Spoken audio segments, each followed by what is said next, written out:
Vamos lá, meus irmãos, vamos lá, minhas irmãs, continuando aqui, nossa 8ª aula de Geografia Bíblica 1, é o segundo bloco, nossas aulas estão sendo gravadas. Estamos estudando aqui o capítulo de número 8 ainda, Geografia Econômica de Israel. E vamos voltar aqui para o nosso mapa mental, para a gente dar sequência. Para a gente fazer uma pincelada, porque eu tenho várias fotos que eu quero mostrar com vocês para a gente trabalhar no próximo capítulo. No próximo capítulo, que é o capítulo de número 14, Usos e Costumes de Israel. Então, a gente vai fazer uma ponte sobre esses dois capítulos, tá bom? Então, voltando aqui para o nosso mapa mental, turismos... Opa! Aqui.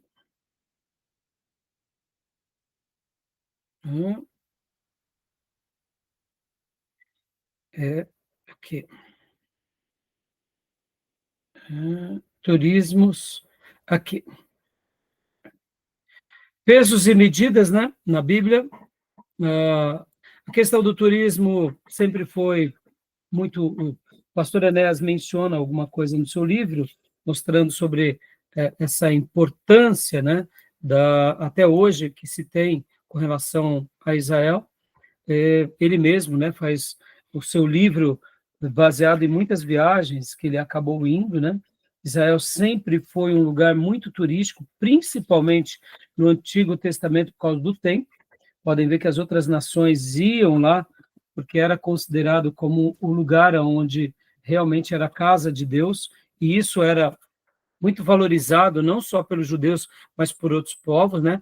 Podem ver que no Novo Testamento nós temos o etíope, que ele vai para Israel na festa ele estava ali logo na festa, uma das festas, onde Filipe, inclusive, o vê lendo o profeta Isaías, e a gente vê que, desde os dias de Salomão, logo depois da inauguração do templo, o templo de Israel era um lugar também muito acessado, né? É claro que nada igual quanto, de fato, os próprios judeus, né? Os judeus sempre valorizaram demais isso. Então, agora falando um pouco, por último, aqui sobre pesos e medidas, né? Bom, vocês sabem que no nosso livro-texto, essa questão de pesos e medidas, com relação a toda essa questão, né, a gente já tratou nos capítulos anteriores, né, até sobre essa questão dos termos que eram usados no Velho Testamento, eram termos bem típicos da linguagem judaica e dos povos antigos. Vocês têm que lembrar que, com relação a essa questão de pesos e medidas, cada cultura tem ali o seu costume, né, sobre essa questão. Então, podem ver que hoje, graças a Deus, uma coisa que facilitou muito são as medidas universais, né, convencionais. Isso ajudou muito para todos nós, tá bom? Então, eu acredito que essa parte aqui, a não ser que vocês tenham alguma dúvida, se querem mencionar sobre alguma planta, alguma árvore. Deixa eu até fazer uma citação também sobre isso, que é muito importante. No Velho Testamento, irmãos, aconteceu algo bem curioso. Quando Deus, né, deixou ali as leis, você pode ver que lá no Pentateuco não se devia cortar as árvores frutíferas, né? Vocês já notaram isso, não? Não. Pois é. Porque literalmente o povo dependia disso. Então, depois dei uma olhada, né? Quando se tivesse, a não ser em casos extremos, né, de segurança. Mas as árvores frutíferas, elas davam uma ideia também para o povo, não só o povo judeu, mas as outras nações, de subsistência. Então, Deus, até mesmo quando ele dá algumas instruções para o povo dele no Velho Testamento, e até algumas instruções bélicas, tem recomendações sobre isso. Olha que interessante, né? Você vê o cuidado de Deus com o meio ambiente, no sentido de preservar, porque isso sempre foi consenso. Se você tem uma árvore e ela produz frutos, mesmo que não seja a estação certa, hoje nós não colhemos daquele fruto, mas na época certa a gente vai ter o fruto. Então, no momento em que havia uma maldade ou um descaso, era como se Deus estivesse dizendo, olha, não faça isso, porque isso é uma maneira de que você deixe as próximas gerações com certas dificuldades, né? E, por exemplo, a gente vai ver agora, nesse módulo agora, um pouco sobre a questão das oliveiras. Eu não sei se vocês sabem, ali em Israel, existem oliveiras quase que milenares. Sabiam disso? Quem tiver Não. o privilégio de conhecer Israel, vocês vão ver que a gente sabe que existem árvores centenárias, né? Esses tempos atrás eu fui lá na casa dos meus pais e como eles moram no pé da serra, há uma árvore muito grande, até tiramos foto, irmãos, é uma coisa absurda. Precisam de várias pessoas ao redor para poder dar o diâmetro, né, daquela árvore. Então, ela deve ter ali uns 300, 400 anos, essa árvore. Então, assim, é difícil hoje a gente encontrar uma árvore centenária, né? Mas antigamente era mais comum. E algumas árvores frutíferas, como é o caso da oliveira, ela chega a ser muito longeva.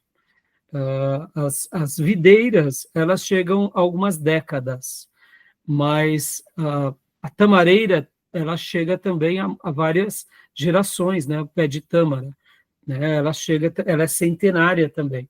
Então, assim, você percebe que haviam instruções. Depois de uma pesquisada, isso vai ser muito interessante, tá bom?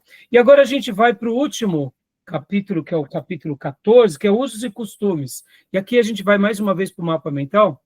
Eu quero poder compartilhar aqui com vocês, rapidamente, né? Para a gente poder acessar, né? Os usos e costumes de Israel. Né? Antes disso, irmãos, deixa eu compartilhar rapidamente aqui com vocês alguns materiais e livros, né? Simplesmente dar aqui a capas de alguns livros para vocês conhecerem, né? Sobre esses temas de usos e costumes de Israel. Olha só. Então, aqui, só algumas recomendações, tá bom? Para vocês, ó. Esse daqui é um dos livros do J. Packer sobre o mundo antigo, né?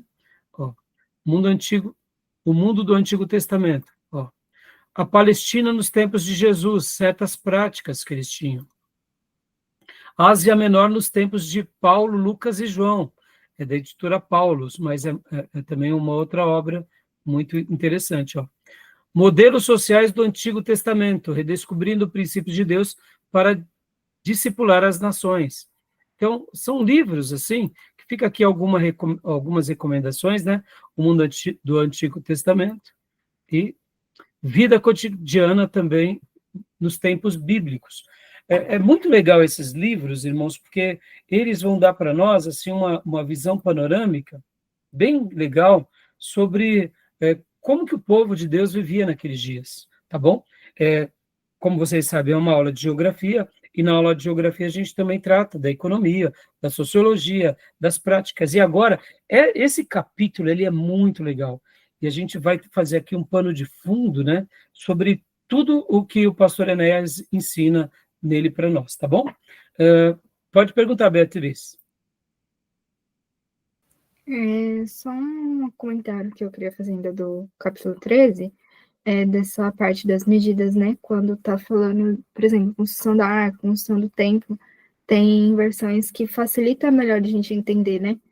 Que eles não vai falar cova dos não sei quantos, eles vão falar, tem 6 metros. Então a gente consegue ter assim, uma ideia melhor de como que era, né? Sim, sim. E, inclusive, Beatriz, eu gosto muito de utilizar a NVI por isso.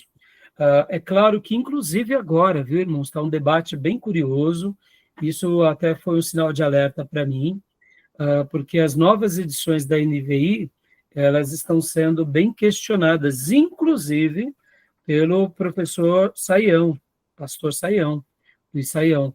Ele fez parte da comissão, juntamente com o Dr. Russell Shedd, das primeiras versões da NVI para o português aqui no Brasil. Então, ele era um defensor. E agora, nas últimas traduções da NVI, se não me engano, a de 2023, eles estão fazendo questionamentos bem contundentes, e isso deu um sinal de alerta, viu, sobre a versão NVI. Mas, voltando à sua fala, Beatriz, eu gosto muito da NVI por isso, né? Porque a NVI, ela traz também essa questão, quando você está lendo ali o tamanho do templo de Salomão, você entende bem a dimensão, né? Você compreende, fica claro, fica lúcido as medidas na linguagem atual. E pode ver que até mesmo quando fala sobre Golias, o tamanho de Golias, o tamanho, o peso da armadura, o peso da lança, o peso do escudo, é muito interessante, né? Até sobre a Arca de Noé também, né? Então, é isso aí. Obrigado, viu, Beatriz? Então, meus irmãos, aqui, olha, sobre o capítulo 13, não é nenhuma dúvida, né? Algum comentário, algum acréscimo? Não? Podemos, então, prosseguir, né? E agora a gente vai para o capítulo 14, né? Então, já eu vou fazer um mix, né? Como eu disse para vocês, tá? Dos capítulos 13 e 14, tá? Porque eu deixei de propósito, porque quando a gente usa, então, aqui, ó, pesos e medidas, né?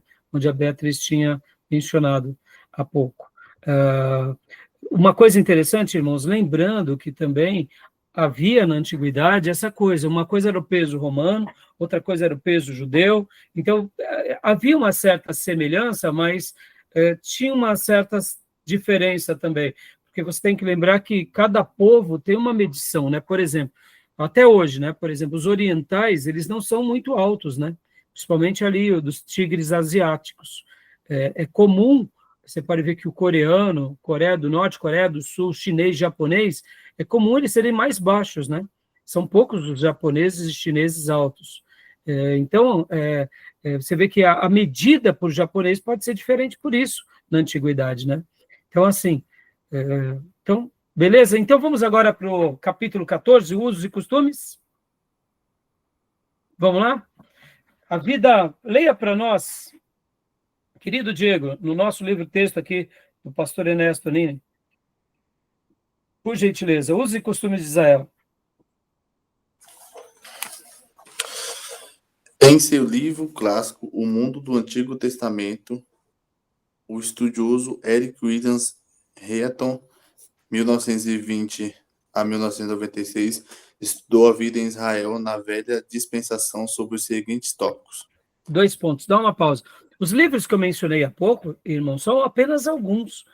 E com certeza muitos desses livros pegam emprestado obras como o nosso querido pastor Enéas está dando aqui, tá? São clássicos, né? Então, assim, esses livros que eu citei há pouco são bons, mas o pastor Ernesto Nini entende até um pouco mais além, né? Ele está citando ainda um outro clássico. Deixa eu até falar esses dias, né?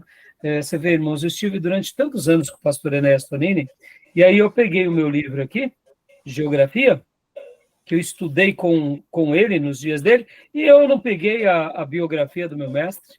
Vocês acreditam que eu não peguei né, a rúbrica, a dedicatória nesses meus 2 livros, ou seja, livros do pastor Ernesto Nini, que eu não tenho a rúbrica, dá para acreditar um negócio desse? A gente sempre estava ali com ele, né? Então, eu me esqueci, comprei o livro, não peguei muitos outros livros do pastor Ernesto Nini, eu tenho, né? O autógrafo dele, isso é legal, né? Então, quais são os pontos que eles destacam, irmão? Por gentileza. A vida no matê, a vida na cidade, a vida doméstica, a vida no campo, a vida industrial, a vida militar, a vida civil, a vida profissional, a vida religiosa. Joia, essas abordagens aqui é muito legal.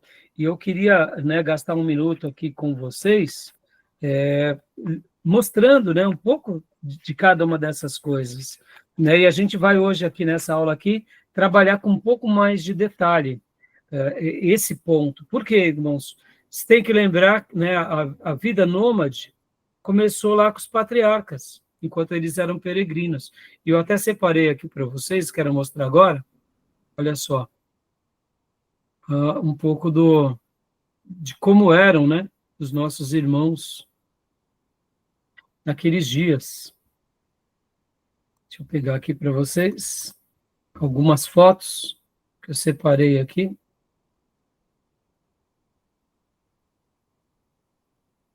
Sobre as tendas que eles usavam naqueles dias.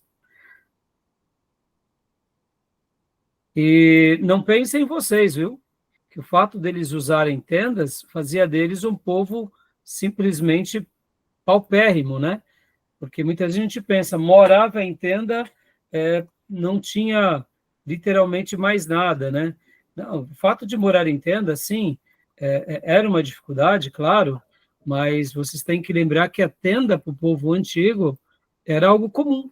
Lembram que nas aulas passadas nós falamos um pouco sobre aquele caminho que possivelmente o nosso irmão Abraão, pai da fé, nosso querido patriarca, fez no caminho central, ali passando pelo centro, né, descendo ali o Hermon, as colinas de Golã, passando ali, entrando ali pelo Monte Carmelo, depois pegando o Vale de Jezreel, né, a planície do Esdraelon, depois entrando ali em Samaria. Então, eles habitavam em tendas. Essa era uma tenda, né, bem típica de quem? Dos povos nômades. E, como eu disse, quando nós olhamos Abraão, nos dias dele, percebam que há uma separação entre ele e o seu sobrinho Ló, porque eles têm muito gados. Ou seja, eles eram prósperos. E aí vocês vão lembrar de um detalhe, né? Que quando há aquela batalha daqueles reis, que inclusive capturam até Ló, que Abraão vai defender o seu sobrinho, vocês vão lembrar que havia um número, lembra quantos eram os soldados de Abraão? Tem uma igreja que até faz lá a corrente dos 300 e... Vocês lembram ou não? 314? 318, se não me falha a memória, né, Tomé? Não lembro direito. Não lembro direito. Os soldados de Abraão, né?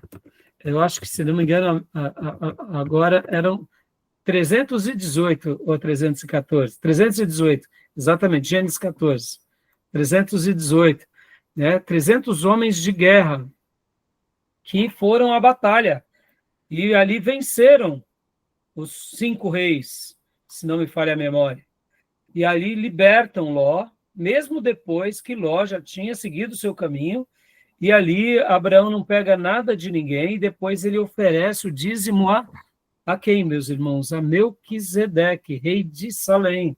Salém, possivelmente, era o lugar onde ficava Jerusalém, segundo alguns estudiosos. Agora, voltando um pouco aqui à economia, meus irmãos.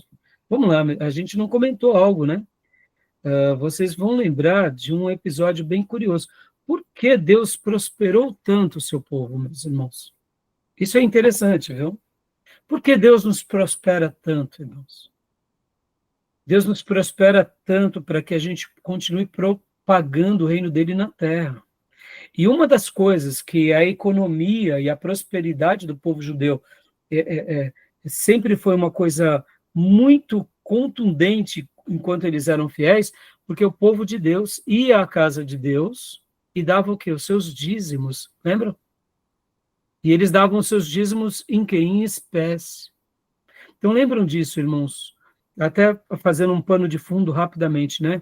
Abraão dá o dízimo a Melquisedeque. Abraão é antes da lei ou depois da lei? Antes da lei. O dízimo está antes da lei, o dízimo vai estar na lei, e o dízimo está também na graça. Guardem isso, meus irmãos. Deus nos prospera para que, por meio da nossa prosperidade, nós sejamos fiéis à casa de Deus, e quando cuidamos da casa de Deus, nós não estamos cuidando de paredes apenas, nós estamos cuidando dos ministros. Porque ministros bem amparados e cuidados, eles cuidam do rebanho. Ou seja, a fidelidade do povo, ela gera com que haja mais fidelidade dos líderes. E quanto mais líderes fiéis, mais gera a fidelidade do povo. E quando isso se retroalimentam, a expansão do reino vai sendo expandida. Podem ver que um período de crise que Israel passa é logo depois que eles vão e conquistam Canaã, que eles vivem o período dos juízes, e ali podem ver que até os levitas se desfiguraram seus papéis. Curioso, não? Por quê?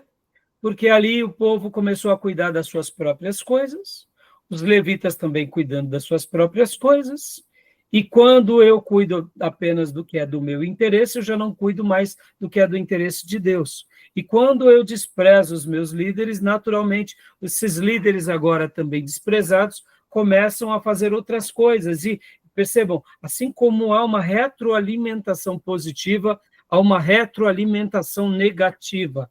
Agora, vamos lá, estou falando para seminaristas. Guardem essa frase, e aqui é uma palavra de ordem.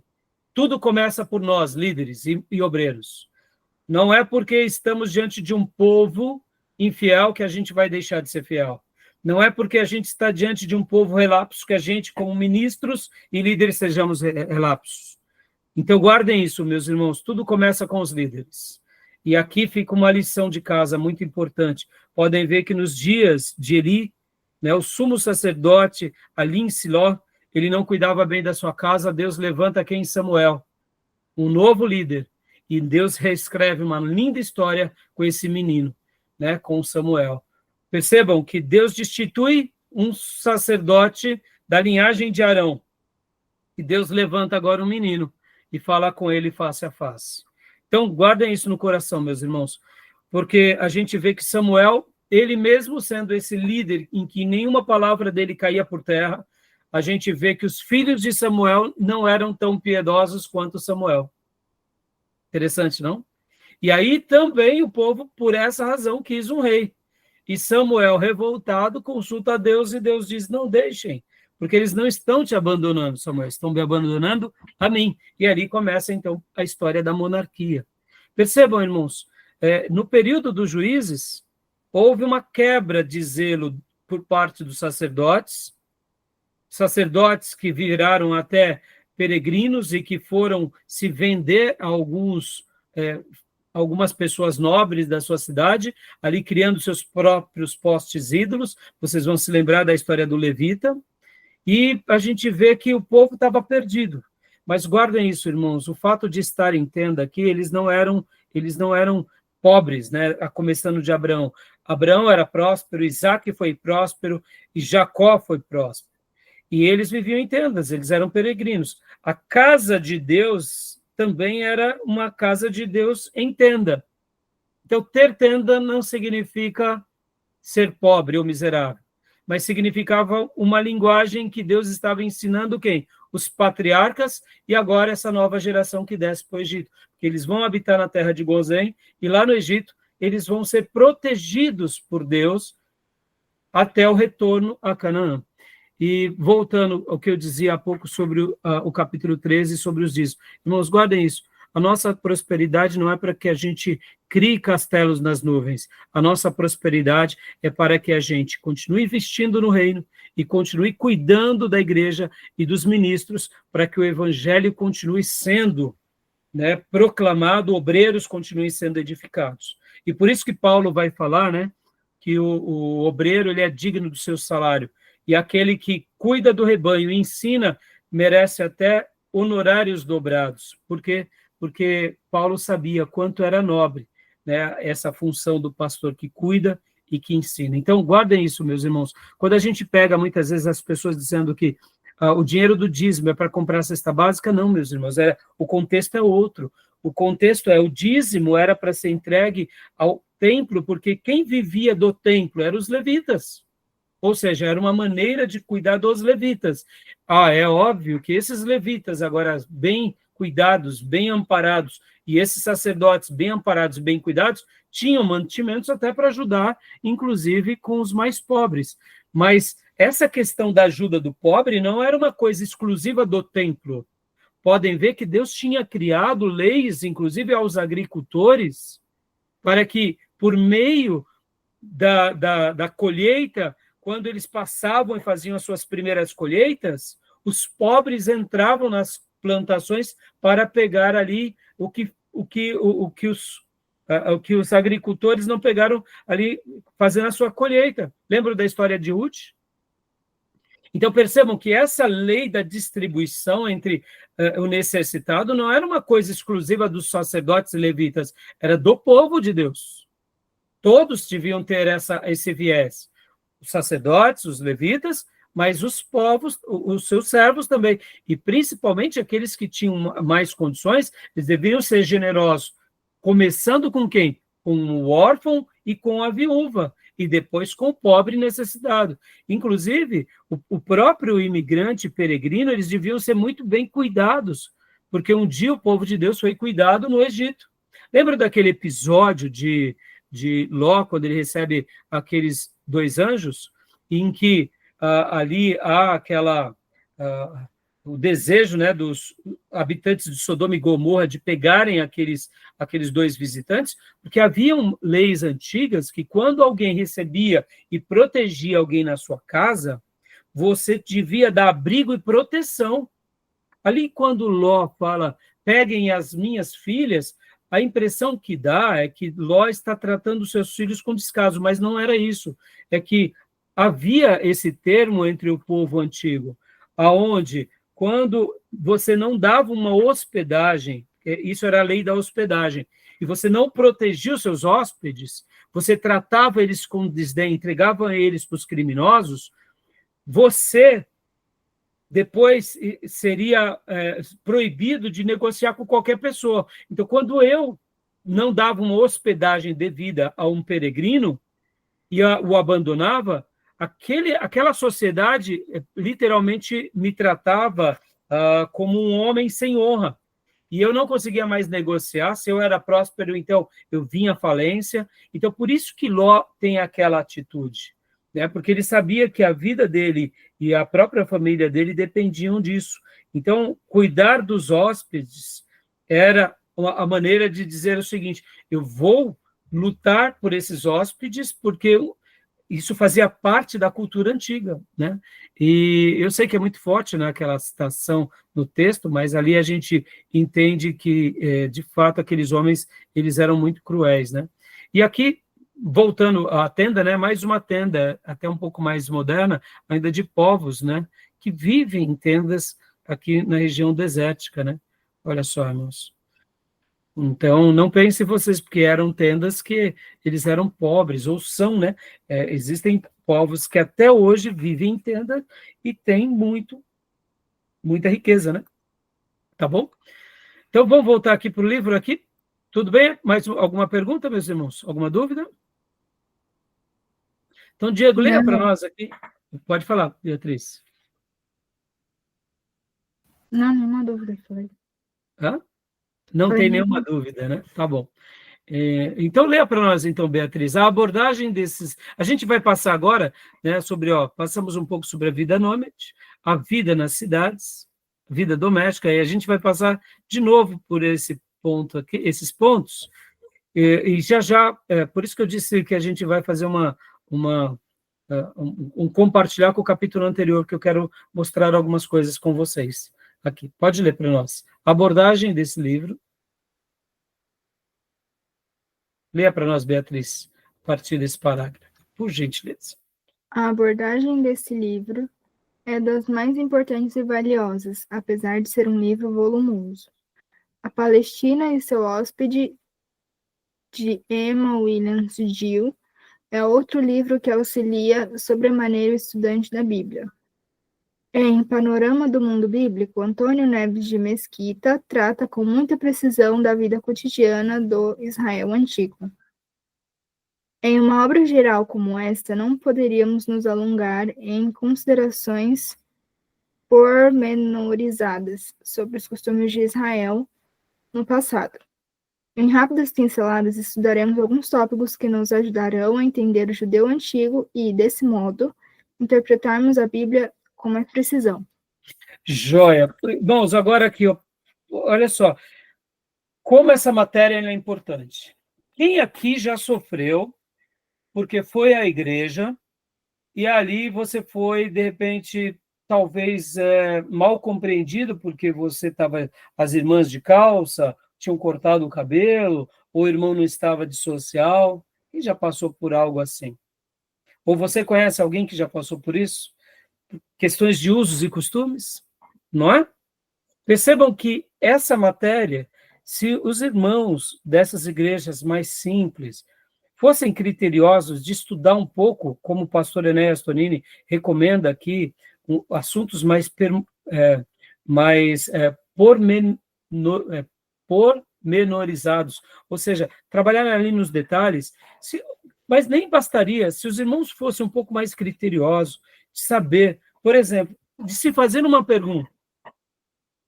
Então, quer dizer que o irmão ele tem que usar paletó, porque o paletó é uma roupa para cultuar a Deus. E a irmã tem que estar de saia ou vestido para adorar a Deus. Mas qual eram as roupas bíblicas? Se a pessoa parasse para pensar sobre isso, toda a tensão já teria sido resolvida. E aqui fica uma lição para nós, porque as roupas bíblicas é uma questão de usos e costumes, como a gente vai aprender agora. Podem ver que Jesus não usava terno nem gravata, muito menos sapato. E as mulheres bíblicas não usavam as roupas que muitas irmãs hoje usam, né? Só para vocês terem uma noção, irmãos, no Velho Testamento, o hábito de se misturar tecidos era tido como um pecado. Você não devia misturar os tecidos. Eles tinham hábitos, faziam parte da cultura do Velho Testamento, né? Hoje nós vemos a mistura de tecido com muita facilidade, né? Então, percebem que essa questão é uma questão muito simples. Quando a gente quer e aprende um pouquinho sobre ela, a gente é esclarecido de um monte de coisa e a gente começa a ser, eu diria, ser liberto de um monte de ensinos errados, que hoje esses ensinos eles recebem o nome de doutrina, mas não tem nada de doutrina, né, irmãos? Porque, na realidade, eles são ferramentas, né, como eu posso dizer, costumes dos povos de hoje, né, não os povos antigos. Então, eu vou mostrar aqui para vocês agora como eram as casas do povo de Deus na antiguidade, tá bom? Vamos lá, olha aqui. Ó. Essa daqui é uma foto muito legal que retrata muito bem uma casa antiga, olha só.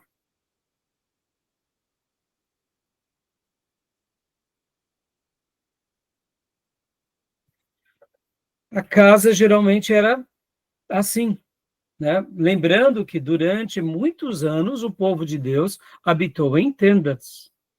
Depois, quando eles conquistam Canaã, que aí sim, eles começam, depois da divisão das 12 tribos, eles começam ali a ter as suas moradias. Muitos continuaram com tendas, mas mesmo assim, olha só, então aqui é um exemplo de uma casa. Geralmente havia aqui uma escada lateral, né?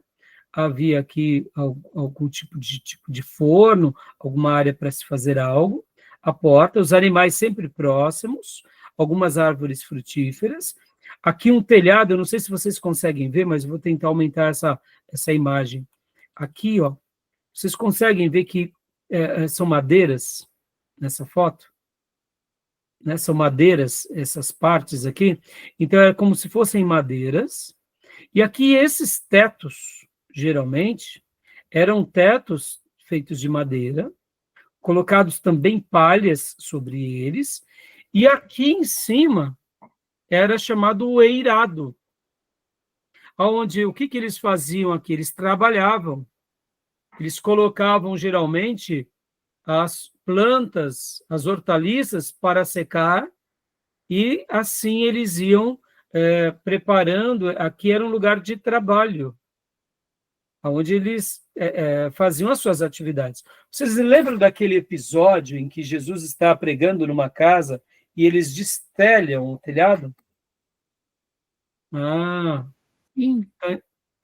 Geralmente, algumas casas ainda tinham uma certa abertura aqui, para quê? Para eles descerem com por exemplo, né, os cereais que já estavam secos para o consumo. Então, olha só como é interessante, né? Dá para a gente ver um pouco como é a casa de um judeu, tá bom? Deixa eu pegar uma outra foto aqui.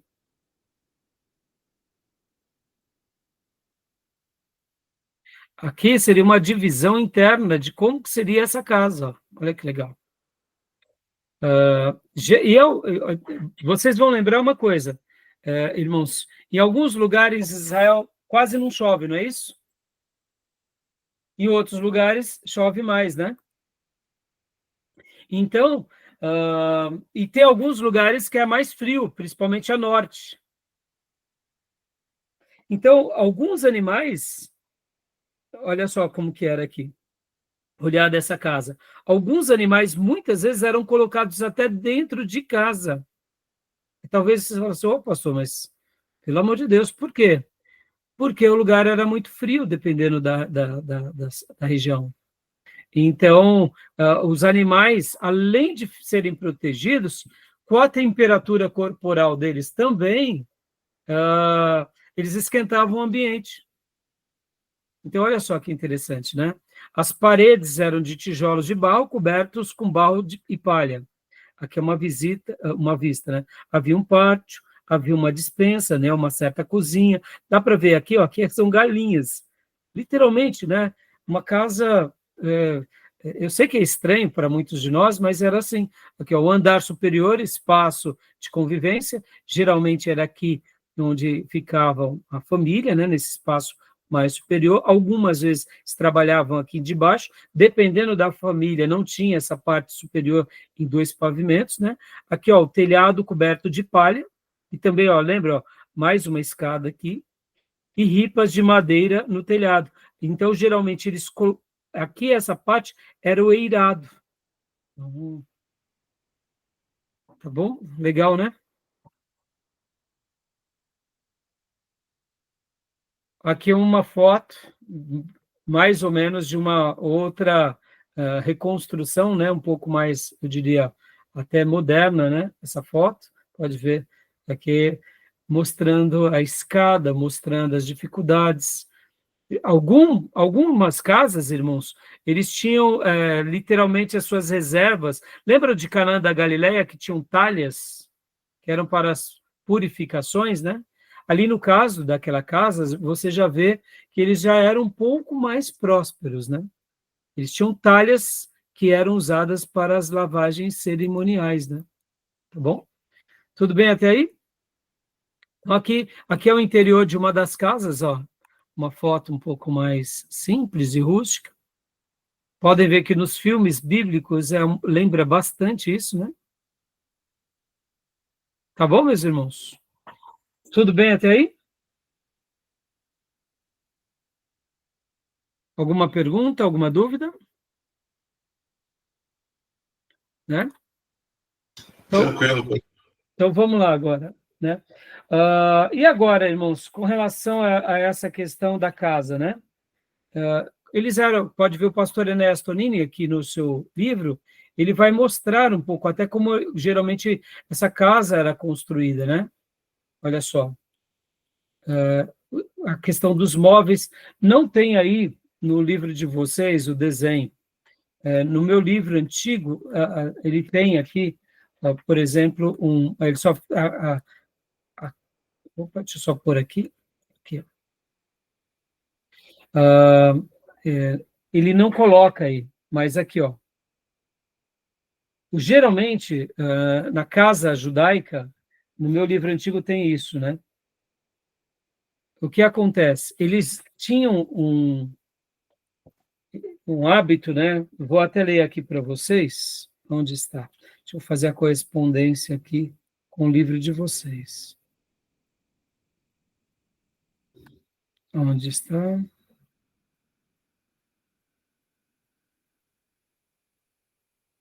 Acho que essa parte aqui.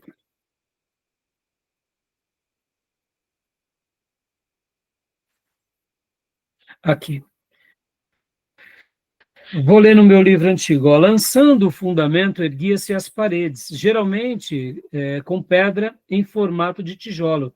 No Egito, esse tijolo era de argila, com palha. Em Israel, como a argila é escassa e a pedra abundante, a pedra era o forte na edificação. Aí vem essa citação inclusive, que está...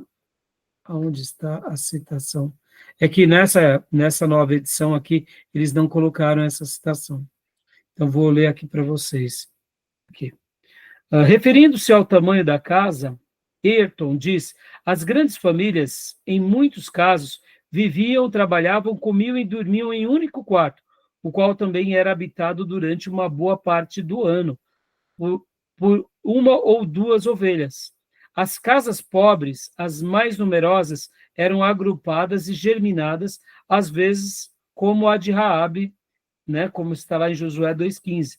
Eram em cima de uma muralha, e ainda hoje é assim em Jerusalém murada. Então ele está mostrando aqui, o pastor Enéas, que essas casas, elas, na antiguidade, inclusive, deixa eu mostrar aqui para vocês uma coisa aqui, irmãos. Imaginem essa foto aqui, ó, deixa eu falar isso para vocês. Imaginem aqui, essa foto que eu acabei de mostrar há pouco para vocês, ela está, no caso, como uma casa única, tá? Mas imaginem vocês, vamos supor aqui, que aqui não fosse uma área de campo, tá? Mas aqui fosse mais uma cidade lá em Jerusalém, nos dias bíblicos, em que tinha uma casa, aqui do lado tinha outra casa, aqui do lado tinha outra casa.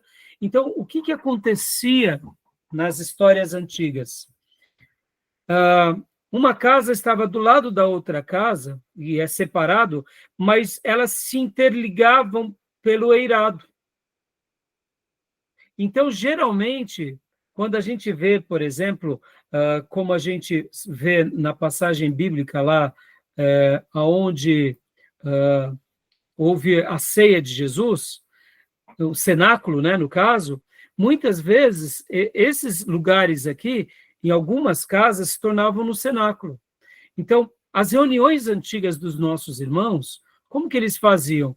Imaginem vocês, como eu disse há pouco, que logo aqui, do lado, estavam as outras casas. Então, peraí, deixa eu só mudar aqui com vocês. Peraí, só um minuto. Aqui. Então, imaginem que aqui do lado tem uma outra casa semelhante a essa, outra casa aqui semelhante a essa.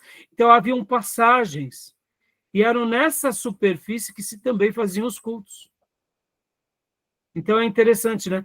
Possivelmente, o cenáculo, quando veio o Espírito Santo, podem ver que eles estavam orando e eram 120 pessoas.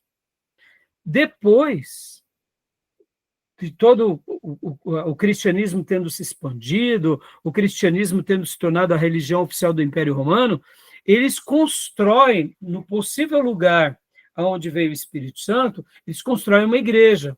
Assim, eles vão fazer também já lá em todo Israel. Em quase todos os lugares, a gente já vai ver, por exemplo, no Getsemane, eles constroem uma igreja, porque são lugares em que deduzem que foram os lugares clássicos, onde Jesus passou. Então, mas por que eu estou falando isso aqui para os irmãos, né? Nesse eirado, onde era um lugar de se trabalhar, mas geralmente, quando haviam várias casas unidas, eles também se reuniam para adorar a Deus. Tá bom, meus irmãos? Tudo bem? Né? E como foi lido aqui no livro do pastor Enéas Tonini, aqui, geralmente, as famílias mais pobres, elas tinham mais dificuldade, né? Então, eles acabavam, várias famílias, dormindo, né? Muitas vezes no mesmo espaço. Ou seja, uma coisa bem difícil, né? Para os nossos irmãos do passado, tá bom?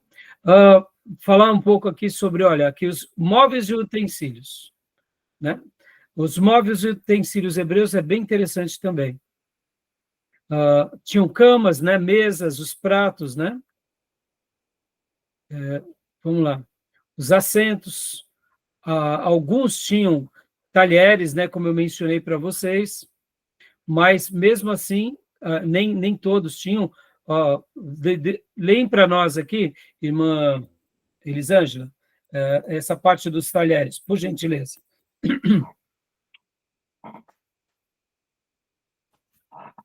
Os talheres.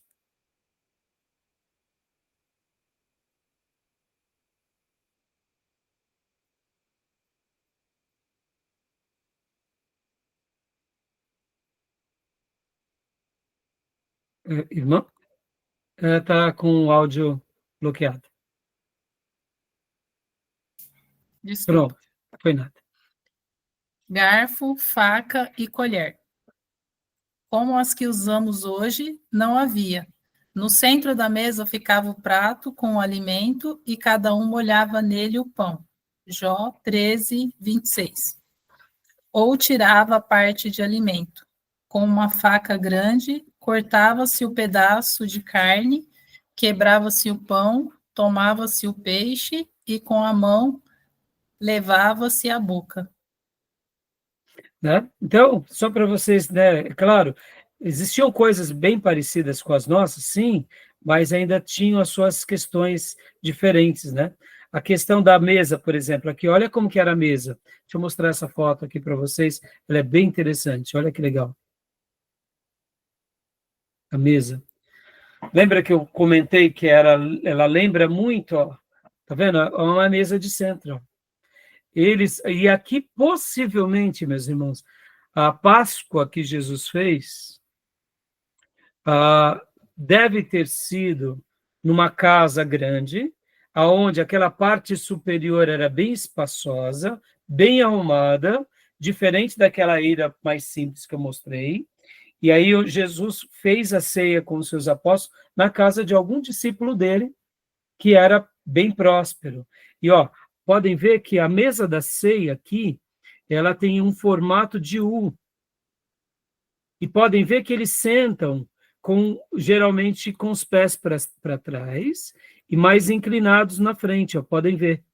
Né? É como se eles ficassem deitados, né? Possivelmente foi essa a ceia de Jesus. E essa é a mesa de Jesus. Aquela mesa clássica, pintada, os quadros famosos, aquilo é medieval, né? A mesa da ceia. Aquela mesa, ela é medieval. Ela é uma pintura clássica, né? Ela é uma pintura, como se eu posso dizer, ela é europeia, né, irmãos? Tá bom? Legal essa mesa, não? Sim. O que vocês acharam? O que vocês acharam da disposição?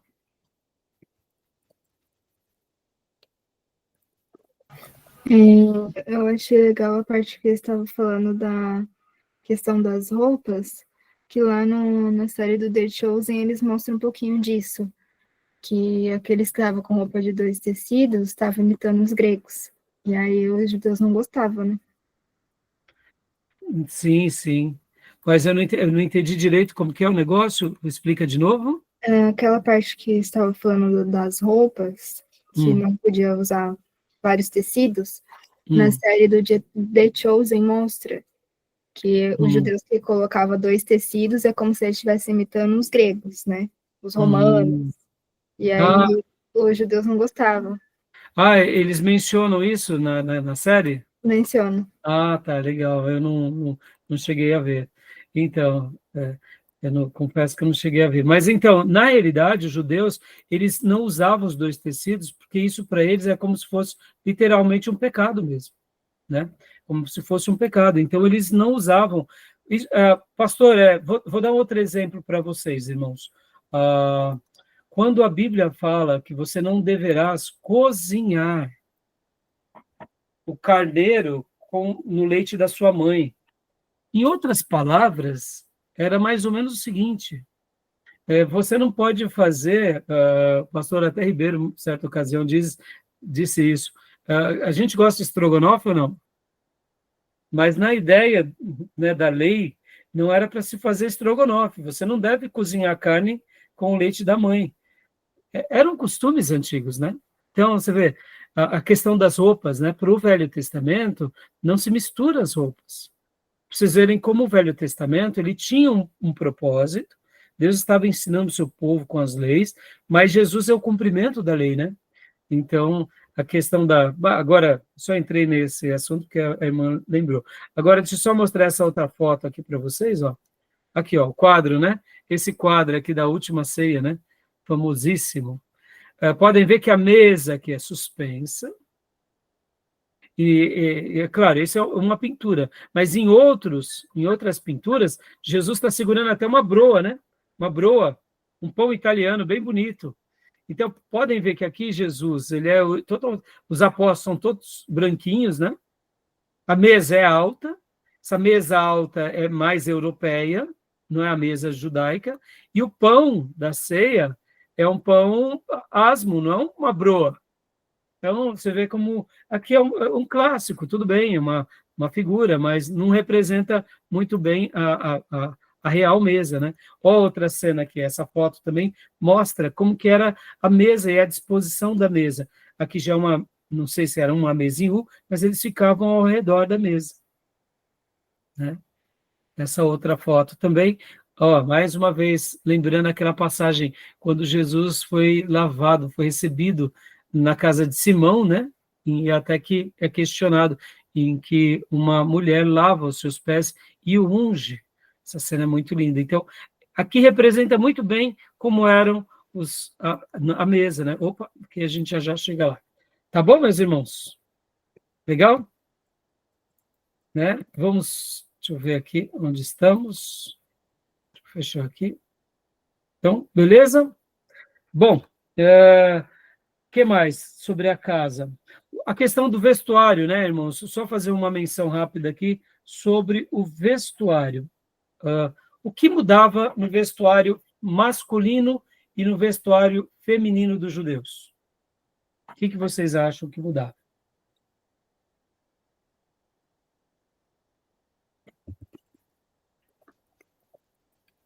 A cor, será? E os demais irmãos? O cinto, né, que amarrava as vestes, um cordão.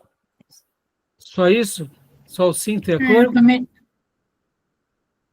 Não pode falar. E o véu também, né? A quantidade de tecidos? Então, na realidade, assim, eu vou tentar ser bem básico e vou tentar, assim, ser bem resumido, né, na questão da roupa.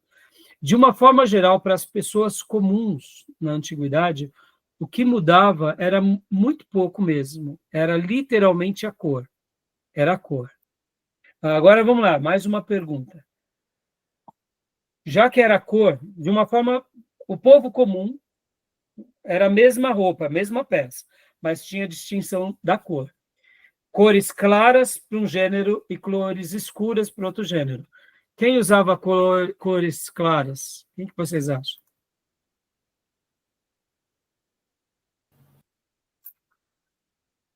Eu acho que os homens, né, professor? Não. Os homens usavam o quê? Cores claras. Usava mais branco, né? Por quê? Por quê? Aí você me pegou. A irmã deu uma boa dica. Os homens usavam claro. Por que a irmã acha que os homens usavam os claros, irmã?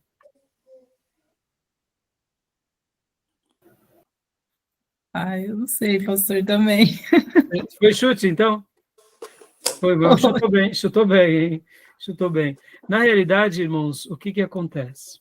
Nas vestimentas, acontecia algo bem curioso, né? Nas vestimentas, os homens usavam claro, porque o claro e as mulheres escuro, bem simples. As mulheres, elas menstruam, entendeu? Então, o que acontecia? É muito simples. Era costume para preservar as mulheres, então, elas usarem roupas escuras, porque hoje nós temos o que, né, os absorventes. Mas e na antiguidade? O que as mulheres faziam? Elas usavam trapos, elas usavam panos, e muitas vezes elas estavam, vamos supor, né, trabalhando e de repente havia um fluxo sanguíneo. Elas pegavam um pano e colocavam, mal dava para chegar em casa. E as roupas escuras não deixavam elas tão constrangidas. Imagina, né? A irmã Sara vai lá para a feira e, de repente, lá no meio da feira vem o fluxo sanguíneo dela. Algumas mulheres costumam dar sinais, mas outras mulheres não dão sinais. Então, as roupas escuras eram consenso. E é por isso que o profeta... Lembra daquele texto que diz que os nossos atos de justiça são como trapos de imundícia? O que eram trapos de imundícias na Bíblia, irmãos? Eram absorventes usados. Então, a nossa autopiedade, no sentido de uma religião autorredentiva, as nossas autojustiças são para Deus como panos usados no fluxo menstrual das irmãs, totalmente descartáveis. Ou seja, não serve para nada. Interessante, né? Olha só, como é bom conhecer aqui as histórias, né? Agora, aonde entravam as roupas diferentes aqui, para a gente ir para essa questão das vestimentas? As únicas coisas que aconteciam de diferente era os sacerdotes tinham roupas diferentes para mostrar que realmente eles eram sacerdotes ou levitas, que eles estavam ali a serviço de Deus. E o que mais? Havia também a questão das roupas dos príncipes, daqueles que eram roupas de autoridade, ou os nobres, né? Geralmente um nobre era um príncipe, ou geralmente estava entre eles. Então eles tinham roupas talares, né? Ou seja, coloridas. Lembram que José recebeu de Jacó uma roupa bonita? Ali era já ali uma preferência. Ali a gente não pode negar. Quando alguns fazem a leitura que Jacó tinha uma predileção maior para José, de fato era mesmo, porque a roupa dos outros 10 era mais comum e de José era diferente. E geralmente vocês podem ver que na Bíblia vai ser roupas talares, vestes talares. Talares é de autoridade. Então, hoje, por exemplo, um príncipe chegava com uma roupa diferente, é uma autoridade. Por que uma autoridade? Porque ele tinha poder monetário, ele tinha influência financeira, ou ele era uma pessoa reconhecida na sua família, ou ele era um patriarca muito estimado, ou ele era um sacerdote. A roupa sacerdotal também era uma vestimenta talar, de autoridade, porque ele representava o pastorado. E o profeta, irmãos? Aí o profeta era peles de animais, mostrando também que ele foi separado para uma missão especial. Então, percebam que as roupas identificavam. Agora aqui, fazendo uma meia-culpa, hein? Essa preservação da igreja ao longo dos 2000 anos, de separar a roupa dos líderes para a roupa do povo, não está de tudo errado. Estão entendendo, irmãos? Porque na Bíblia havia isso. Só que no Novo Testamento já não tem essa ênfase desmedida. Por exemplo, o judeu que mais teve autoridade no céu e na terra é Jesus, e ele não faz uma defesa pela roupa. Ele faz uma defesa pelas novas vestes espirituais, né? Pode ver, Jesus, ele não vivia com os aparatos de sacerdotes, nem de levitas, e também nem de profeta. Então, por isso que a gente também tem que tomar um certo cuidado, mas ele era conhecido. Mas ele não faz uma defesa das roupas. Mas é interessante saber que havia, sim, esse costume entre os judeus, né, tanto sacerdotes, levitas, quanto os profetas. Tá bom, meus irmãos? Então, olha só que interessante, né? Então, bem curioso esse aspecto, né? Tá bom? Então, você vê que essa questão da roupa não é uma diferença, irmãos, entre roupa de homem e roupa de mulher, tá? Agora, vamos lá, para eu fechar. Então, quer dizer que é por isso que as irmãs vão usar roupas indecentes? Jamais. É por isso que a gente vai ser libertino? Jamais. Todas as coisas me são lícitas, mas nem todas me convêm. Homens e mulheres têm que ter um pudor na sua vestimenta e devem se vestir para realmente deixar muito respeito naquilo que fazem. Tá bom, meus irmãos? E uma coisa importante também, quem havia entre os judeus, né, das suas vestimentas, vocês vão lembrar que havia como se fosse, esqueci o nome agora, deu um branco, dentro das roupas, era como se fosse, não digo um véu, mas um manto que eles colocavam, porque tinham essa diferenciação entre aquele que era escravo e aquele que não era. Então, geralmente, era como se fosse um véu que demonstrava aquele que já era livre e daquele que não era. Porque vocês têm que lembrar que nos dias do Império Romano, muitos judeus se tornaram escravos também, né? Então, só lembrando essa diferenciação. Tá bom? Beleza, meus irmãos? Sobre isso, tudo bem? Mais alguma pergunta? Nenhuma. Nenhuma? Tá bom? Vocês verão que, inclusive, mais um detalhe que me lembrei, meus irmãos, haviam vestes de luto, né? Pano de saco, tá? Haviam esse significado também. Isso é muito importante. Na hora do luto, do quebrantamento, eles colocavam panos literalmente feitos de estopa. Pegavam os pó e cinzas e jogavam sobre a cabeça, demonstrando humilhação. E a questão do véu, meus irmãos, para a gente encerrar aqui. E essa questão do véu na cabeça das pessoas, o que vocês acham? Era uma coisa... isso é um mandamento do Novo Testamento? Não. E por que, então, havia o véu? Bom, segundo, né, que eu percebi assistindo a série, né, que eles mostram bastante, geralmente as mulheres judias não mostravam o cabelo, e as outras mulheres que não eram judias mostravam. Então, mas ali quando Paulo fala em Coríntios, né, podem ver que há uma instrução de Paulo na igreja de Coríntios para que coloquem o véu, né, Beatriz? Sim. Uhum. Então, vamos fazer o seguinte, para não ficar uma aula muito grande, eu vou dar a resposta e a gente vai para o próximo tópico. Uns dizem que era por causa das prostitutas. Isso, exatamente. Outros dizem que era por causa dos anjos. Joia, obrigado, viu, Tomé? A gente vai, então, a gente já chega nesse ponto já, tá bom? Beleza? Tá bom? Vamos parar para a aula não ficar muito longa, aí eu explico melhor para vocês, tá bom? Tranquilo? Podemos parar? Sim. Pode. Então, vou parar para a gente ir para o último bloco.